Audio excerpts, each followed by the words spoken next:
government came to me and said, the thing this year is beyond. And I'm just thinking, what does that mean? In a world where we are so divisive and oftentimes we cheer against the other team instead of cheering for our own team member, I was struck at one moment, and it was down at UVU. Carson Grundy was wrestling for the state championship, and of course, I'm on pins and needles, as is everyone who was in attendance.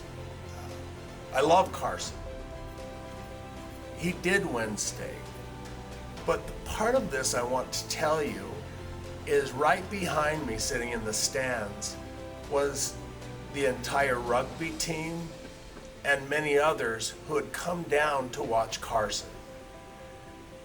The cheering section was so loud that the online broadcaster started commenting about never seeing this much support for a wrestler at a state championship.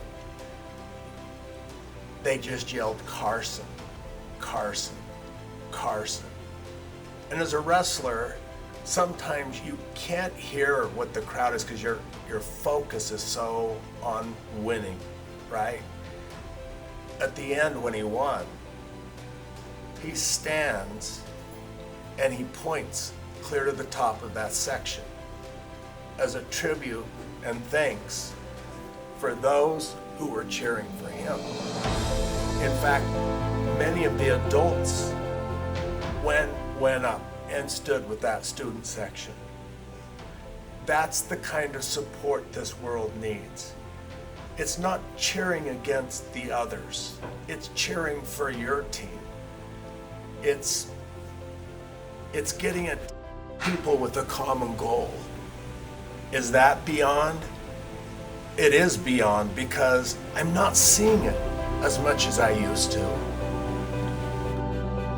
I will always remember that moment when a lot of people went out of their way and drove with a single purpose.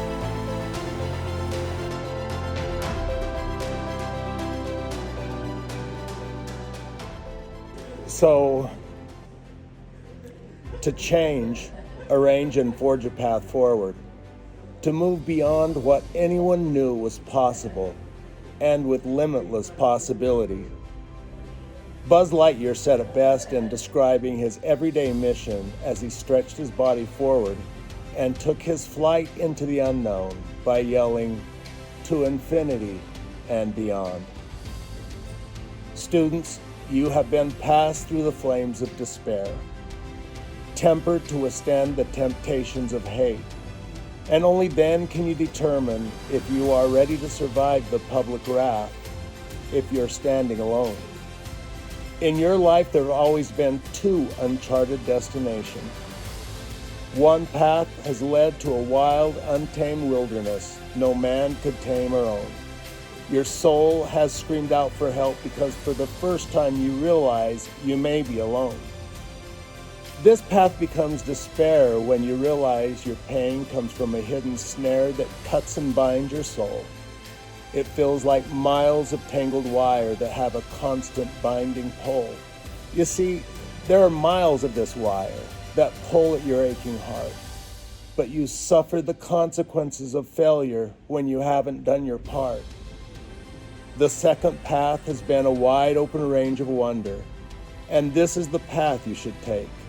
For the fear of failure on this open path is a fear you should forsake.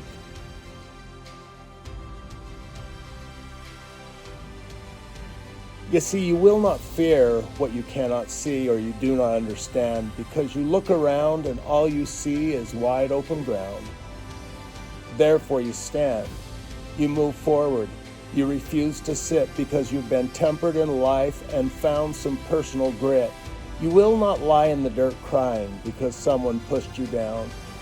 You'll brush yourself off and stop the bleed and refuse that urge to frown.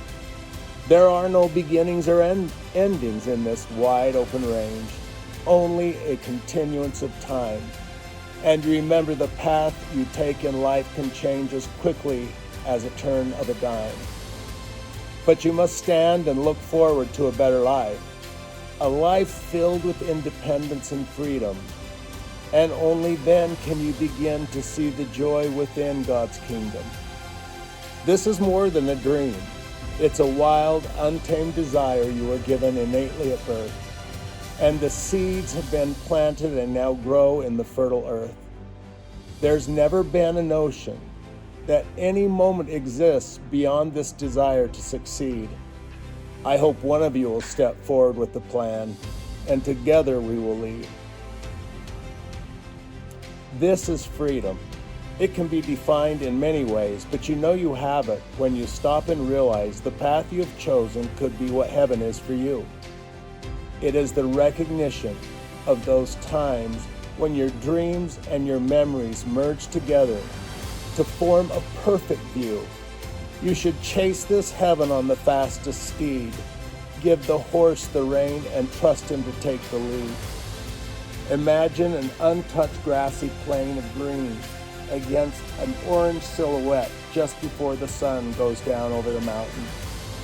You give the horse the rein to run as fast as it can, and you overcome the fear of a misplaced hoof, which can fold you to the ground.